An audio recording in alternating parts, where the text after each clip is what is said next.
Hello. Welcome to another episode of Get Your Fill, Financial Independence and Long Life, where we research and explore ways to achieve those two goals. And we invite friends on to help us. And first of all, I want to thank you because there are over 2 million podcasts out there. And the fact that you have found this one and that you're listening, I'm extremely grateful and honored for that. And then I want to tell you that you're going to be very excited that you're here today because we have Dusya Lyubovskaya. Did I do that right? Yes, We're going to call her perfectly. Dusya L for short. Yes. She is a holistic life coach, and I know that lots of information about her interesting life is going to come up throughout the show. So let's just jump right into it. Dusya, thank you so much for being with us today. Yeah, thank you for having me. So how did you get started as a holistic life coach? I would say it started in 2018. That's when I started to have my business. Before that, I was just doing energy healing. Okay. I started with energy healing in 2014, and I noticed that. So since 2014, the more I was doing energy healing for clients, the more I noticed that my medical background was very handy, as I've been in the medical field for 10 plus years. And so I realized that I should definitely combine my medical background with the holistic field. And then also I started working with clients who went through trauma, who had issues in their families, like all kinds of like, I don't know, even boundary issues that were related that caused trauma. And I started coaching them because I went to this myself. I experienced a lot of boundaries, like I had boundaries that were not respected, and I learned to set boundaries. And so I realized, okay, I have to share my experience with my clients to help them, because it took me, I don't know, it took me years to figure out, like growing up, I did learn boundaries, but it was more like I had, someone had to tell me, this is what's okay for you, this is what's okay, this was not okay. And and even though later on when I was a teenager, I realized, wait a minute, I have a right to say this is not okay with me. I have a right to say this is uncomfortable. But at the same time, I was in an environment where I didn't have rights, where my even if I had boundaries, they were not respected, or people didn't care about my boundaries. But and then I had to learn, okay, so how do I explain, how do I, even if my boundaries are not always respected, but how can I make sure that I am heard? And learning strategies, I realized I should share my strategies with other people as well, because if it helped me, it will possibly help other people. And yeah, and here I am now after all these years doing coaching and working with different clients who either don't know how to set boundaries, or are trying to understand, okay, what do I do in this situation, and they're frustrated. And then I'm wondering, wait a minute, this sounds like they don't even know themselves. It sounds like they need someone to tell them, okay, do you feel comfortable with what's happening? Like in their relationship, whether it's their spouse or just someone who they're living with. And I'm wondering, okay, do they actually know that this is not healthy? And I ask, and I don't say this is not healthy, but I say, okay, how do you feel about the situation? And many of them like, well, I mean, I guess it's okay. And that's like, oh, red flag there. Okay, let's work on this. So talk a little bit more about why you feel there's a correlation between, and I know that there is one. I'm not in any way, but I want you to help other people to understand the correlation between someone who might be having like an emotional or even a physical issue, and how that can be tied to actually a boundary, something that's happening and encroaching on their kind of personal boundaries.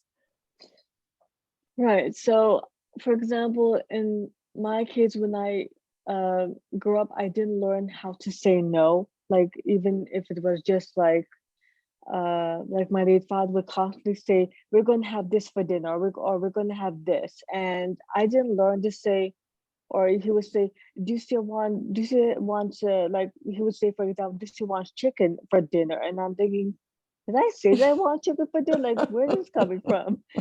And at some point, I just couldn't take it. I said, "What did I say that I wanted that for? Or what did I say I wanted this?" And my late father, to be honest, he didn't care about boundaries. It was all about his needs. And he was really furious that I actually spoke up. But I realized, okay, something is wrong here. This is not supposed to be that. Like I'm oh, if I'm old enough, I'm old enough, and if I'm in school and I'm supposed to say I know this, or this is not, or I don't like this, I have a right to say that. And there were other situations. I work with people who there are people who don't like, for example, they don't like hugs, for instance. I mean, I personally, I don't have a problem with hugs, but if there's someone who says I don't like hugs, okay, that's fine. I can just say hi, shake your hand if that's what you want. And there's some people, they in their family, there's like tradition for them to give hugs, but there's some about like if you're someone who in your family and you don't like hugs, but you never said anything because I don't know, whatever reason. I mean, everybody likes hugs, so you have to like hugs, for instance. But okay, but you're an individual, and you can, and it's okay for you to say, I don't really want a hug. I mean, whether it's because you generally don't like hugs or because you just, I don't know, maybe you just Well, this there's something particular going person, it on. could be the Yeah, particular person that it just doesn't exactly, feel right for whatever exact. reason. You have to trust that, Yes, right? exactly. And I know, and I work with someone, and they said, well, I know someone. I remember working with a client, and she said, "Well, my mother loves hugging me," and I said, "Okay, how do you feel about it?" And at first she said, "I don't know." It's okay. Do you feel yucky? Like, how does it feel to you? Like, imagine. And she couldn't figure out how to express herself. And I said, "Okay, what's your favorite food?" So she said me what her favorite foods. Okay. So is there some kind of food that you really think, ew, I would never eat that? So, oh yeah, okay, tell me what that food is. And she said, okay. So she said then what the food that she doesn't like. I said, okay, now put that same emotion to hugs. How do you feel about hugs? And then she said, I really don't like hugs. I said, okay, and tell me more. I said, you know what? Everybody in my family hugs, and I feel weird if I say no. And I said, I completely understand it. Like, of course, everybody's hugging, and you feel like something must be wrong with me. Like, no, it's totally okay if you. I mean, there could be different reasons. If you, I mean, the best way to describe it is maybe you're just having a day where you just don't want to hug. Maybe you just want to be. Maybe you just want to have space. Maybe something happened. You're upset. It's totally okay to say, I'm upset. I'm not in the space to have a hug. I just want to be alone. It's totally okay. There's nothing, it's not a crime. We all have these kind of days. It's totally okay to not want to hug. And she, but I just don't like hugs. That's okay too. Maybe if someone like say, but you usually always let us hug you, then you can say, well, I let you hug me, but I didn't always feel comfortable with it. And now it just really irritated me. Like I really don't like hugs. I mean, I can hug you once in a while if it's really important to you, but I'm just not a hugger. I mean, you just have to respect that. And yes, there's going to be a situation where like, but you always hug. Like it's just, I mean, I'm just different. It's okay. I mean, I can, like, you can say I don't really like hugs. I will hug you because it makes me feel good. But I don't. I'm just not a hugger. That's Yeah. and we all have different personalities. And there are situations where you just want space. I mean, you're always overwhelmed. I mean, I mean, I can't imagine anybody who's like all day, every day, everything is fine, and you just want space. And it's okay to say, I need space. It's okay to say, not today, or I will talk to you in a while. And I remember I had someone say, well, they constantly like I would ask, okay, how is it like when you're in your room? What happens? And they just barge into my room when I'm in the middle of something. Okay, do they knock on your door? They don't. And my boyfriend was like knocking on my door, and they apparently get strange looks because of that.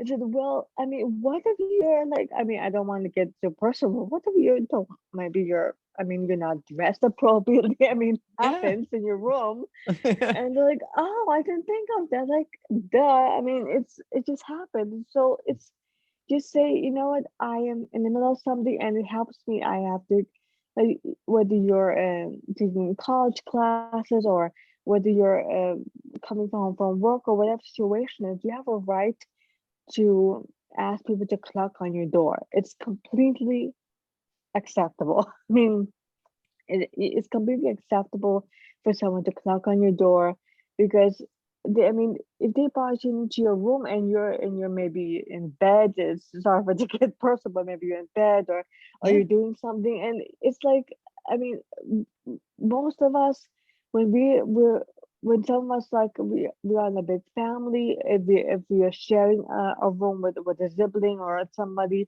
then we use the bathroom to do whatever we need. But if we have our room, we the room is our personal space.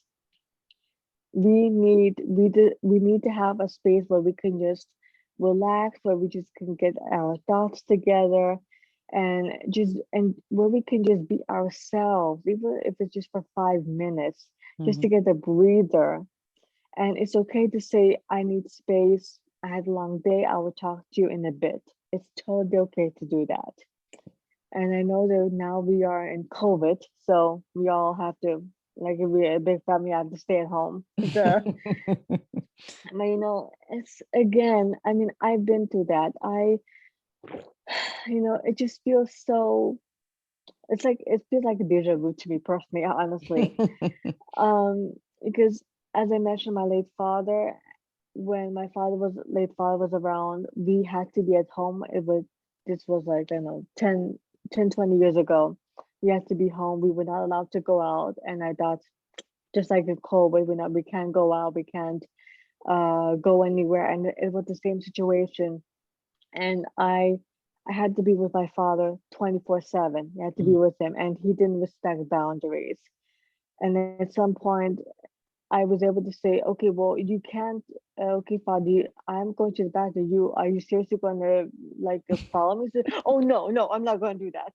Like, that's at least he understood that part.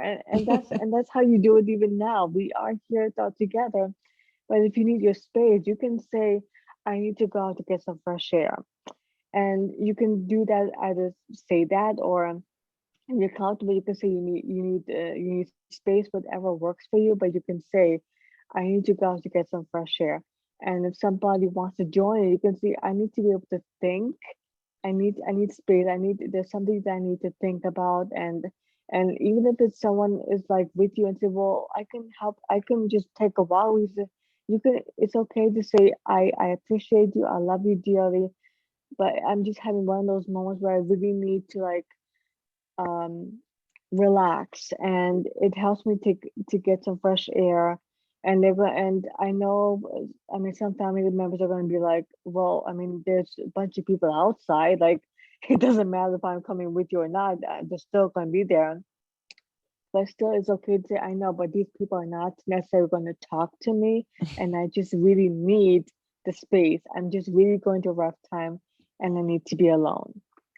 And that's it usually helps. It usually helps because we all have those moments where we need to be alone, because it just it just happened. We just There's so much going on in our lives.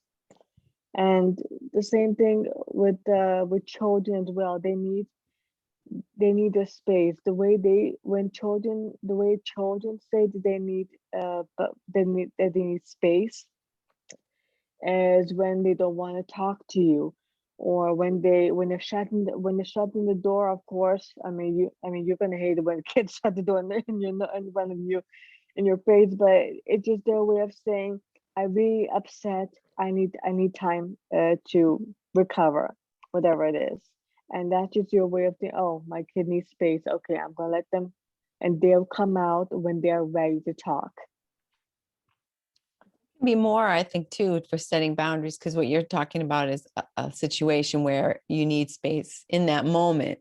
But Mm-hmm. some people, it's not because I'm upset, it's not because of Mm-hmm. anything else, it's just because um I just don't want to be with people all the time, right? Mm-hmm. Right. Just Yeah. this space thing is not going away. I need this space Mm-hmm. every day, and that's, I mean, it's a little bit, how do you help people? Because what you're talking about is Mm-hmm. also um, people who aren't, they're not picking up your cues. They're not aware Mm-hmm. of the fact that you're feeling a little bit closed in. Maybe it's a client even who's feeling like they can call you at all hours of the day or night. I know I'm a real estate agent and I hear Right. other agents complaining about that. I have this client and they just feel like they can call me anytime they want, and that's obviously because they haven't set boundaries with these people right at the beginning. And I feel like people who are like that, they tend to have a really good way of making you feel guilty. I mean, how Yeah. can you give us some strategies for that, dealing with, maybe it's not a family situation, but it is a Mm-hmm. Right. situation where someone's not understanding and not respecting your life. Right. Absolutely. Yes. I have a client who I work with who has this kind of boundary issue as well. What I do is I'm just very transparent. Like I have a client who will call me or text me whenever. And there was a day when I did not respond to this person's texting at all, like the entire day.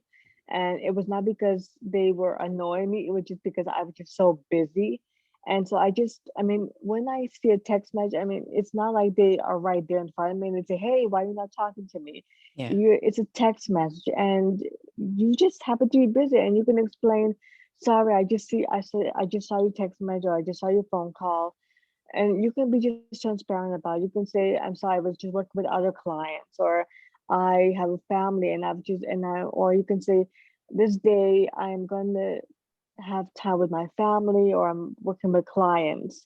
So we can schedule a time when we can talk. It's totally okay to do that because obviously they're not your only client. And I mean, if they're your only client, then something is weird. And like, and even for the clients, if they know, if you tell them or they realize they're your only client, then you're obviously then from their perspective, like, oh, I'm their only client. That's just weird. Like, why am I their only client? But if you have a lot of clients, you can just tell them, I'm just working on this day with a client, or I'm fully booked that day. I'm doing scheduling, or you can be just transparent about it. And they will, and I mean, from my experience, they will understand that. Like, it's, oh, you're busy, you have all these clients to work with. Okay, sure. And you can say, how about we schedule a time for us to talk? You can talk to me about any of your concerns, and honestly, if they having a work relationship with you and they want to work with you, but if they are just, no matter what you say to them, no matter what, even if you're being transparent, you say, I have, you can book a call with me, or you can book this day I have, or even if you say that your entire week is booked because you have all these clients that you have to reach out to, or you're traveling, and if they don't understand that, I mean, you have to tell them, listen, I really want to work with you, but if this is not, I mean, if you can, you just have to be transparent with them. I mean, this is not, if they are not going to respect your boundary, then obviously this is not the right client relationship. It's not a good relationship between you, and you just have to be transparent about it. But generally speaking, clients, if clients are reaching out to you, even though you have all other clients and they never respect, then you just have to let them go, really. I mean, you, of course, they're paying you, but if they are not respecting your boundaries, then, and they don't want to listen, it's just not, you just have to just be transparent about it, honestly. And I personally, I don't have a problem telling this to clients. You know what? I want to work with you, but you're not respecting the boundaries. I have other clients to work with. I respect you. I want to work with you, but you have to do your part. And they're not, then yeah, I mean, they don't, if they not respecting your body, they don't care, then you don't have to have hard feelings about saying, okay, have best of luck to you. See you Yeah, you later. don't have to. Yeah. And coworkers, I know too, Mm-hmm. sometimes in an office setting or something like that, you might find, I remember when I used to work in an office, some people just weren't as that busy, and they just seemed like they wanted to just stand around and chit chat and things like Yep. that. And you feel so rude saying, get out of my office, man. Right. Yes. I know. It's, I know you, the best way I can say, I mean, you could say hi to them, say hi, how you doing, and have a Yeah, conversation. That's totally fine. yeah, But also, I mean, when you're getting a call, I mean, it should be obvious to them, but it just, I mean, if they, yeah, you can say, I want to chat with you, but I'm trying to like get you organized.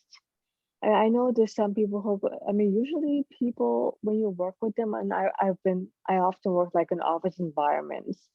And sometimes they actually can tell that you're busy because you're either looking at the computer or you're like looking at paperwork. And I mean, if they just need just for a moment, like if they need your help, and you can say, okay, just give me a moment, or they can say, okay, or they will, if they're reasonable, they will say, you know what, I see you're busy right now. I'm going to check with you later. That's fine, really.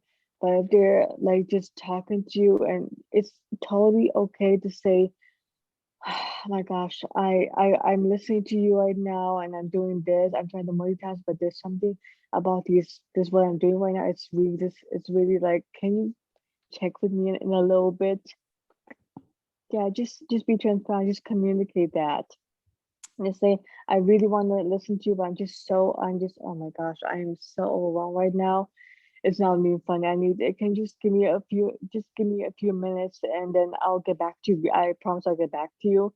And if you and you are going to get back to you in a bit, they're like, oh, okay, sure, yeah, no problem. Yeah, yeah, it's just communication, really basic communication. yeah. And what you were just saying about, why it's better for them, that's what I used to Mm-hmm. say to people is, you don't have my undivided attention right now, and I really want Mm-hmm. to give you my undivided attention. So let's put something in the calendar where I can clear my Mm-hmm. desk and we can really talk, and you can share your concerns with me. And I think that's key, because then they're seeing, oh, I can stand here and talk to her, but she's Mm-hmm. not really listening. So why Mm-hmm. don't I go ahead and set a time, and then we can all be in the same space, right? Yeah. Yeah. Exactly. Yes. Yeah. Yeah. Absolutely. That's a really good point. So your LinkedIn profile says that you're a Shambhala health practitioner, or Yes.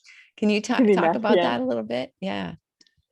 So the Shambhala is it's like an umbrella term for everything, all healing modalities from the universe.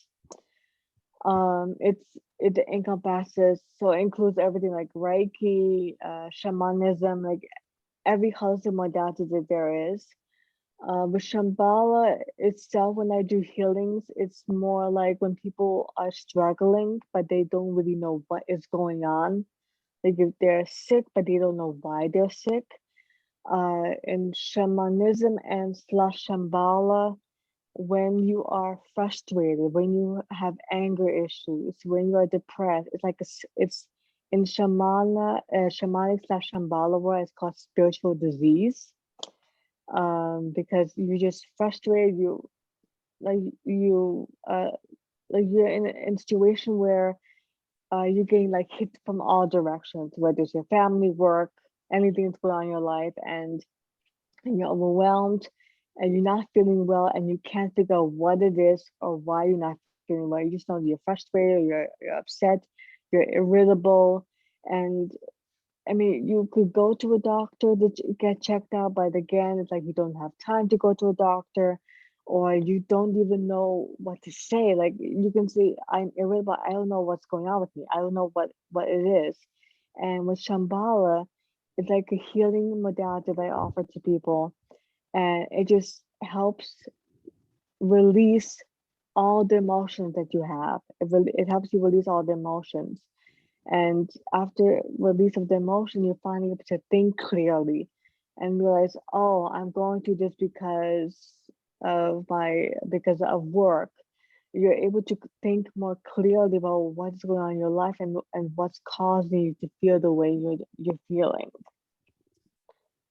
I mean, Reiki does that too, but Shambhala, it's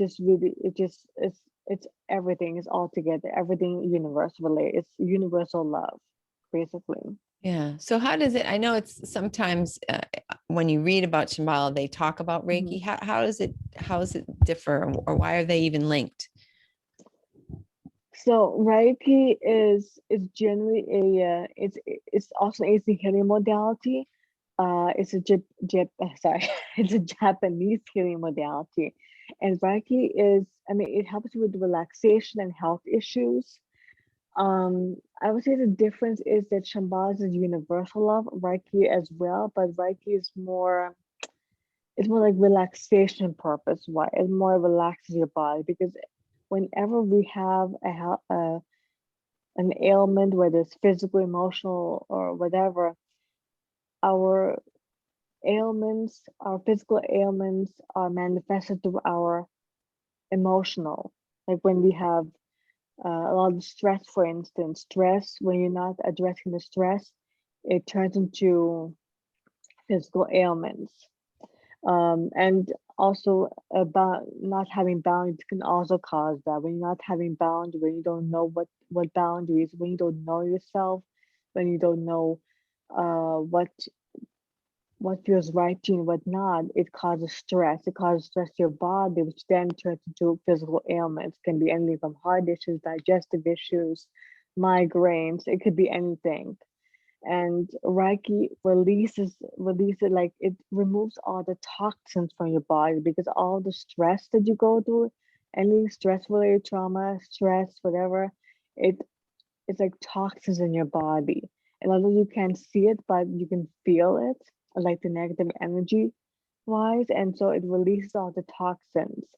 And Shambhala, um, so Reiki is like when you know what's going on and you just don't know what to do about it. Shambhala is like when you know that something is wrong, but you don't know what it is. And Okay. Shambhala, like, okay, Shambhala, I'm going to send you Shambhala and it's going to release all the toxins from your body and you're going to be able to think clearly. And you're going to, and then as a practitioner, like I had recently, was last month, a client who was in client this client. So I'm in Massachusetts, and this client was in Hawaii, and I did Shambhala, and I realized, okay, there's something going on in your life. I don't know, it's a stress related, but you're having heart issues, and the heart issues were not serious. And I was suggesting to this client to try to go to a doctor just to get checked out. Mhm. And this client said, well, okay, well, what do you recommend? I said, well, I would definitely recommend to go to a doctor just to make sure that it doesn't get serious because I forgot the word that I want to use, but like be proactive. Yeah. Like if there's something going on, go to a doctor, get to a specialist just to make sure that everything's okay. I mean, even if it's just like a minor thing, maybe it's because you're not getting enough sleep. I don't have to know what's going on, but just to make sure just so the doctor they can check you out and say, okay, this is what's going on. It doesn't seem serious, but just to monitor it at least. And this client said, okay, but what do you recommend? I said, okay, first of all, get checked out. I definitely want you to get checked out just in case. The second thing is because I'm seeing that you have something heart related. I mean, if you're someone if you want to try, like I'm also getting into herbalism. So if they want like drink a tea that calms them, like calming tea, have every morning tea.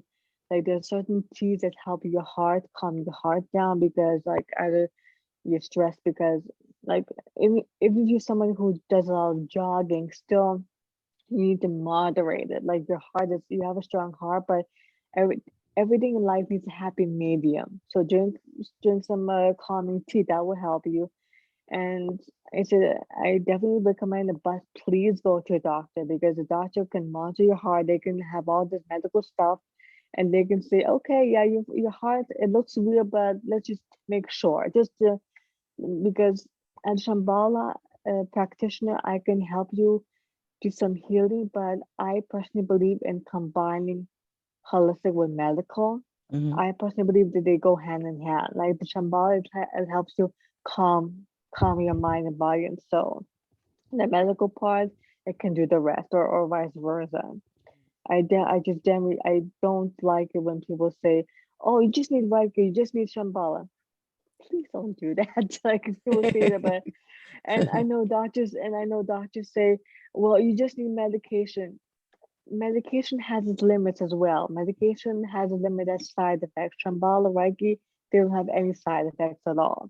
They actually, um, it's like when you get the medication as side effects, Shambhala, Reiki, or whatever you use, like it removes the side effects. So they generally work hand in hand. Yeah. Interesting. Yeah, and even with doctors as well, I also teach boundaries. Because a lot of clients come to me, and when I was, at least when I was like a teenager, at least, um, I had some doctors who would say, okay, you need to do X, Y, and Z. And there were other doctors who I know who say, okay, this is what I suggest, but what do you think is going on in your life? Like, what do you think you need? And I love that approach Right. because Yeah. the patient because I mean, the patient is coming to you because they need help, but they also they have a say in this. Like if you're because the doctor doesn't know you as well as you know yourself. Yeah. Like you can have a different, like if you, for example, if you're saying that, like I'm gonna use hard dish, like you're gonna say that you're exhausted, and they many doctors are instantly going to look at the medical perspective Yeah. of why you're exhausted. But let's say, okay, what do you think is causing the exhaustion? Like is it something going on at work? Is it maybe relationship related? Because if it's relationship related, medications cannot really help you. It's like more Yeah. like like you can prescribe medication to someone with heart disease, but if it's someone like if they're depressed, they're like, oh, maybe they have to see a therapist, or maybe there's something going on with them. Yeah. And that's what I also do with my clients. I want to help them feel empowered. That's why I also do Reiki with my clients. I want them, because even with me, when I talk to clients, I will tell like let's say you're the client here, and you're going to say you have X, Y, and Z problem, and I'm going to say, okay, this is what I think you need, and I am not going to be upset if you say, I hear what you're saying, but this doesn't feel right. I want you to say that. I want you to take ownership of yourself. I want you to say, okay, I understand what you're saying, but this doesn't feel right. And I want to be able to say, okay, so what do you think is going on in your life? And then we can have a conversation, and I can say, okay, how about do we change a little bit the strategy? Let's try this approach, and we just work from there. It has to be a relationship, a teamwork. Yeah. It's not like I'm the boss and you do what I say. No, I don't want that. And I want the same thing with my clients. I want them to be at the point where they, even when they're on medication, I want them to be able to say to their doctor, you know what, I feel like I can lower my dosage, or I think I want a different medication. I want them to be able to say that without thinking, oh my gosh, why I can't tell them my dog. They know better than me. No, this is your body. You know what's working with your body. Your doctor can't say, well, you're going to be allergic to this. Uh, they didn't live with you their entire lives. You know what's going on with you. Yeah. Definitely. That's a boundary as well. That's true. That's true. So when you one of your specialties is chronic Mhm. health issues, yes? Yeah, So those exactly. by definition, chronic health issues are not usually going to be getting better, right? Is that true? That there's Um, with chronic health issues, it's not getting better. It gets worse. It either gets worse, or it's stable, for lack Mhm. of better wording. My thing is, I I work with clients who have chronic health issues, and my issue with this is that many of the chronic health issues are related to trauma. I'm not going to say that all chronic health issues are like that, but I noticed like a theme. Like I've had clients who had chronic, whether it's allergies or migraines, like they had chronic health issues, and always, many of the time, it has been related to trauma, because trauma can manifest in various ways. It's ridiculous. Like I have, like anytime you have a chronic health issue and any medication you take is not working, or anything that the doctor prescribes, and whatever, seriously, whatever you take is not working, then it means it's not a medical thing, it's trauma related thing. And I'm not saying this because I know better, it's because I've noticed this. Like every time I work with a client that's chronic, it's because of trauma, which again happens to be related to boundaries. Like I had a client who had chronic migraine for years, and it was related to abuse in the relationship. She didn't know how to say no. She didn't know how to set boundaries with her partner. Partner was abusive. And because she wasn't able to say no, she didn't know how to say no. She didn't know how to say stop, or she didn't know how to even get to the point where she could say, this is not healthy. I should divorce this person, or I should not be in a relationship. Yeah. This trauma, it turned into chronic health. And another person who I work with once in a while, she had trauma from a family relationship from childhood. Again, it was not addressed. It was like this person is treating me like I don't deserve to be who I am, or I don't deserve X, Y, and Z.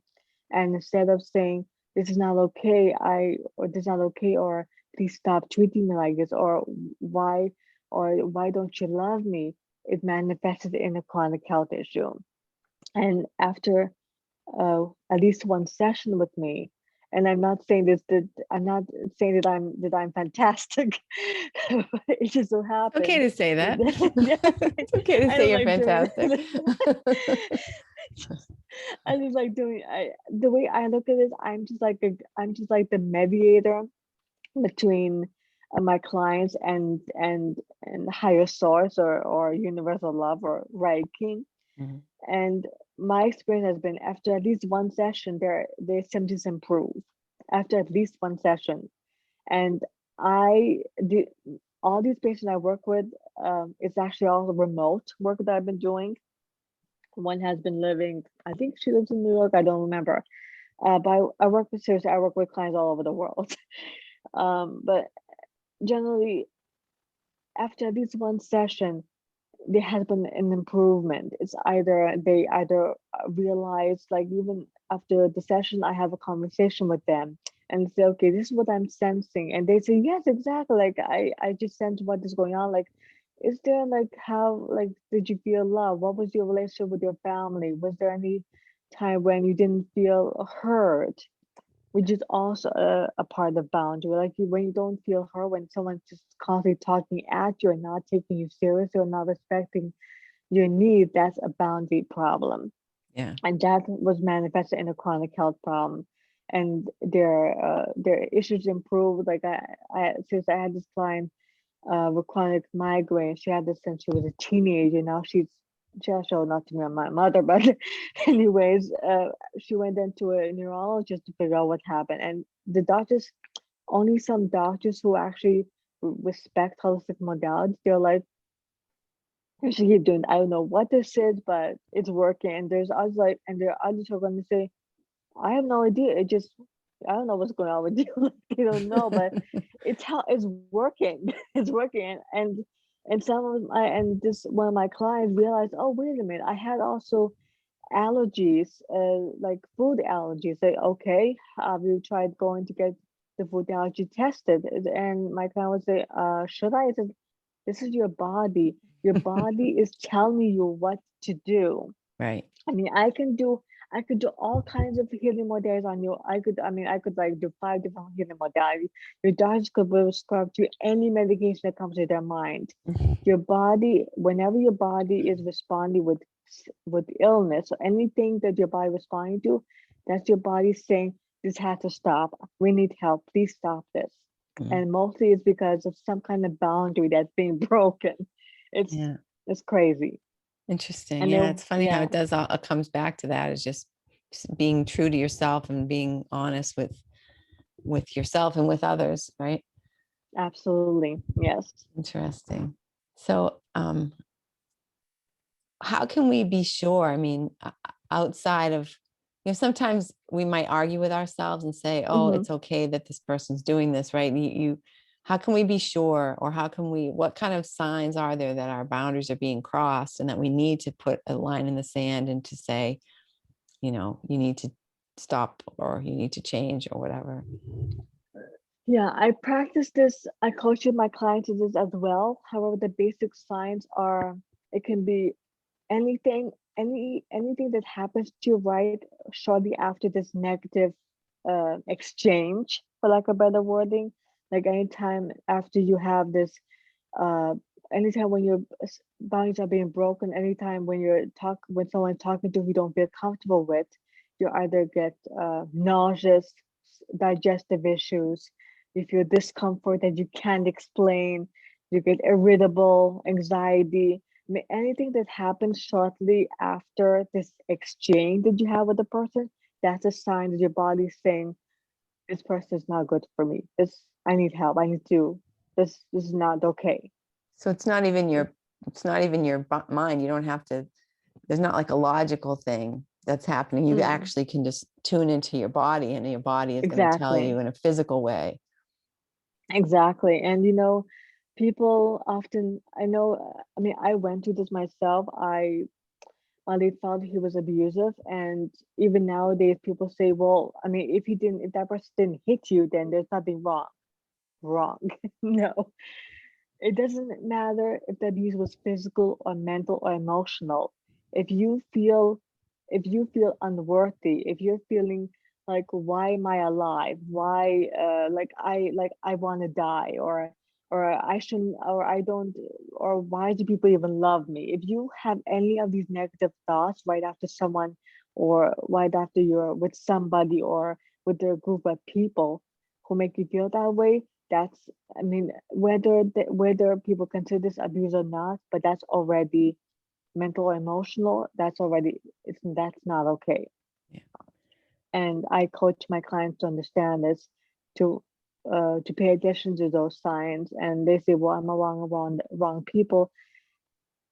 You can, I don't think the wrong people is the right word, but these are not the people you should be around. This is you need to be around people who appreciate you, who will respect you. Sorry for the background. But you need to be around people who love you, who after, like, even after 3 hours, even if you feel like, you know what, I'm getting exhausted, but I love this vibe. I love being here. And you just don't want to leave the environment. Yeah. That's where you're good. Yes. It does not, yeah, it does not have to be because nobody's hitting you, but it's how you feel about situation. Yeah.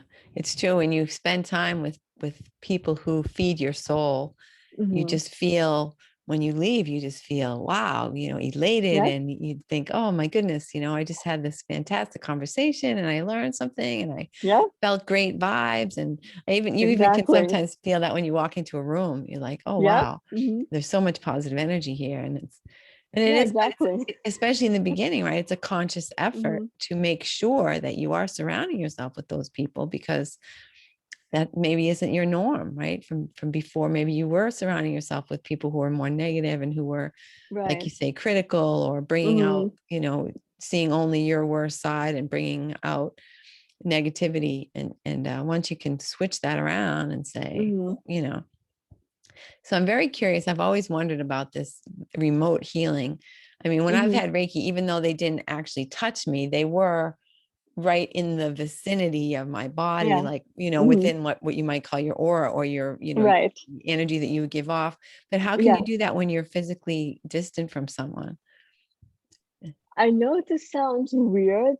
The way I do it is I just imagine like, generally speaking, when I do Reiki, I always close my eyes. It's just my way of focusing better, Mhm. and I imagine myself standing in front of the person who needs the Reiki. I imagine like colors. I just imagine myself sending them a yellow light, white light, And I know it's hard to put into words. Like, I don't know if you ever watched like Sailor Moon, or like Wonder Woman, like Wonder Woman you watch, and there's like all these colors coming out. That's imagining an animated, imagining an animated movie, and I'm just putting my hand, like I'm just like putting my hand like right. I can't even put the visual to it, but I'm just like putting out my hands, and I'm just imagining myself light, like white, yellow, like coming out of my hands towards that person, and this light is just embracing that person. And for the person receiving the Reiki, they feel either like they're being hugged, they feel either tingling, or like they're sunbathing, like there's a sun. For most people, it feels like the sun is there, Wow. and often it happens that they even feel like a slight human touch. It feels like I'm like patting them on the shoulder. I'm not even there, but it Yeah. feels like that to them. Fascinating. Yeah, I can't really explain. I just know that because I had at least two clients who said after a session, they said, I could have sworn you were right there with me. I said, no, I wasn't there. No, no, I wasn't. But I thank you. teleported. Yeah. Yes, exactly. Exactly. Exactly. That's the best way to describe it. Yeah. It's energy is so fascinating. I just Mm, really love this. So you mhm. also mentioned that you do some work with autistic clients. Is it Yeah. their Mhm. families or is it the people themselves who have the autistic challenges? I can do both, but I've been mostly working with parents who have autistic kids, Hmm. especially those who have nonverbal autistic. Because the thing is, I have friends who have kids on the autism spectrum, and I also like I go to different events, and the reason why I even started this work is because I would listen to parents, and they would be, I don't want to say complaining, but they were really frustrated. Like their kids would have a meltdown. Their kids would like be acting up, for lack of better wording, and they would constantly talk about how scared they were because their children were like doing scary stuff.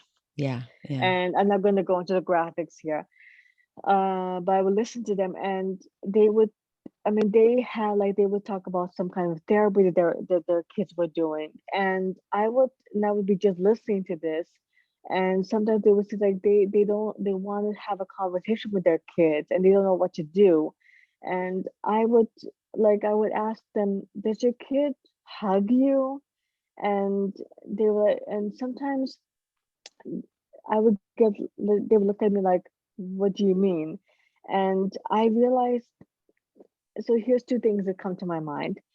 The first thing, I started looking at videos that were posted on social media and other places, like these therapy sessions. And I noticed that when the therapist works with a kid that's autistic, especially when these kids are nonverbal, I noticed that these kids were overwhelmed and they looked like they were close to crying. And I was wondering, why, like, when the kid is overwhelmed, I'm, I mean, when, so I started comparing to my own upbringing. And people often tell me, well, we don't know what you're talking about because like with this the US. And here's the thing, when I was little, um, my late mother, and I mean anybody from my family, like they would observe me. Like when I was a baby, even my mother would like look at me she would observe my reaction when I didn't like something, when I did like something, and that's how she would get to know me. She would see, even like before I was even old enough to learn to talk, Yeah. they would just observe me and say, oh, does she like this or does she doesn't like this?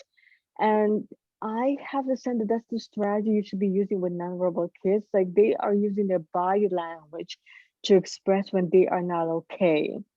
And when they do things that look scary, is their way of saying, I'm not feeling comfortable, or I'm hurt, or I'm in pain.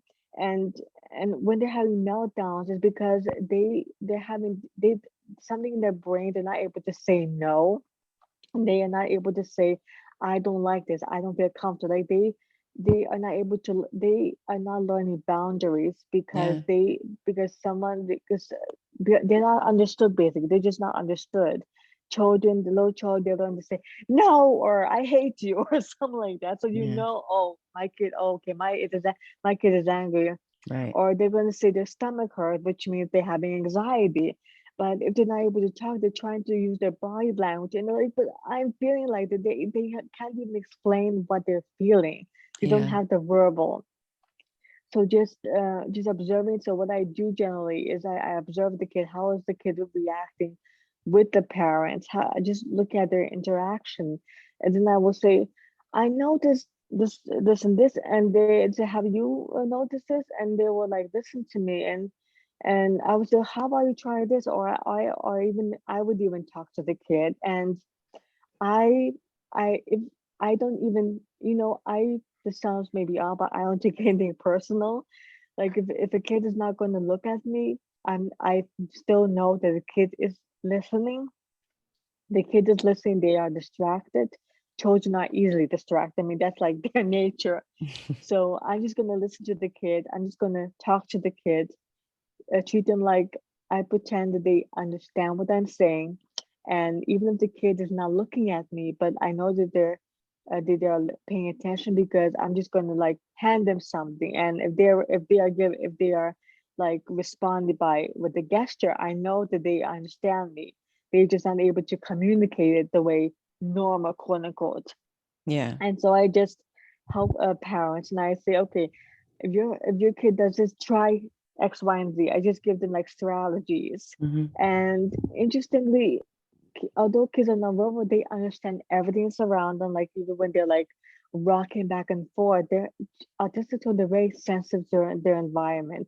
And when they hear someone like arguing, it's very sensitive to them. Like even if it's high pitched, like when someone is yelling, even if it does, I mean, you think it's not yelling, but to them it's like like something's happening, and then they get irritable. They're like it's their way, their body. They think something's gonna happen to them, Yeah. and you just and even if and if when the kid is rocking back and forth, or when they're just acting weird, you can say, are you okay? And if they're not responding, just sit with them. Just sit with them and mimic them. Like just sit with them. If you they can sense if you are calm, they're gonna calm down. Just sit Hmm. with them. It's gonna relax them. It's like soothing them. Yeah. Whether and if they don't want you to hold them, don't hold them. It's their way of saying they are setting boundaries. And like if they like if you're trying to reach out to them and they just back, and they like with their body just tell you to back off, like okay, that's fine, just sit there with them. Don't like, what's wrong with you, why are you doing this? Or don't Yeah. get scared, just sit there with them. And as long as they can sense that you're calm and relaxed, like oh okay. And even if they don't use language, you can just draw something, and they will just copy you. They will draw, and they're looking for a way to communicate without talking, Yeah. and just focus on that. It's like again boundaries here. Wherever Yeah. you look, there's boundaries, and they know how to set the boundary, but they don't know how to communicate the boundaries. So it's just about understanding their body language.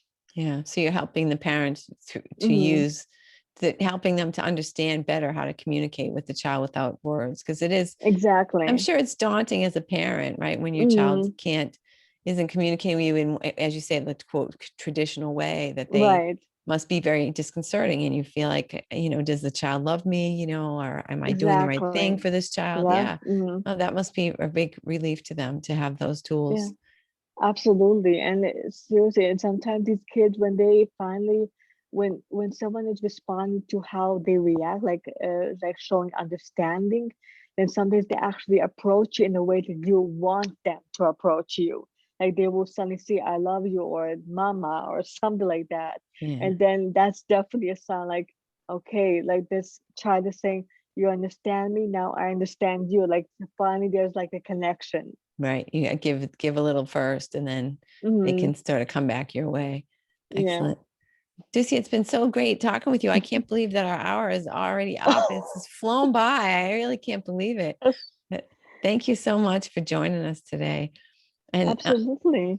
And thank you, listener, for listening. You know that we're trying to get up to 50 countries by the end of the year. So that's up to you. Please share the podcast with somebody who you know who's in another country, and anyone who you feel could be helped with just his help. And I'm gonna hopefully not embarrass myself. I'm gonna say your name Oh, again. I'm gonna say your whole name again. I'm not gonna cop out and say Dusya L. Dusya Lyubovskaya. Is that close? perfect. Yeah, excellent. Yeah. Yay. Thank you so much. Tell us, how Mhm. can folks reach out to you? So I have a website, Dusya's dash miracle dash Reiki UNI.com, or I can also email you my website. Also, I'm on Dusya Miracle Energy Healing on Facebook. I'm also on Instagram. So whatever works, I can. It's like too much to mention here, but either my website, Dusya slash miracle slash Reiki.com, UNI website, or this is Miracle Energy Healing on Facebook or Instagram.Lyubovskaya.Dusya.com as well. Okay. All right, great. Well, what we'll do is if you'll email me that, I'll Hmm. put all those links in the show notes so that people can just No easily problem. click. And Mhm. then, is there anything else that you wish I would have asked you that that hasn't come up today? Um, no, not really. I mean, boundaries are just a huge issue. And seriously, I mean, everybody has like an individual story about boundaries. I know that there are people who don't know that they have a right to ask for boundaries. There are people who don't know how to tune into their body, like to understand their own body. I work with those people as well. That's no problem. There's different strategies that I do. I do video chat, audio, whatever works. I accommodate. I'm really good at accommodating people, so no worries. And I do speak American Sign Language as well, just an FYI. Cool. So if you want to if you have uh, if there's someone who speaks ASL and you try and do and you have difficulty like understanding them what they're like, there's a boundary issue or body language, I'm happy to help as well, no problem. Excellent. Excellent. Thank you so much. And okay, so that's it. Mhm, I'm going to, like I said, put all the information for how to reach mhm. Dusya into the show notes. And thanks so much for being here, and have a fantastic week. And let's see you next week.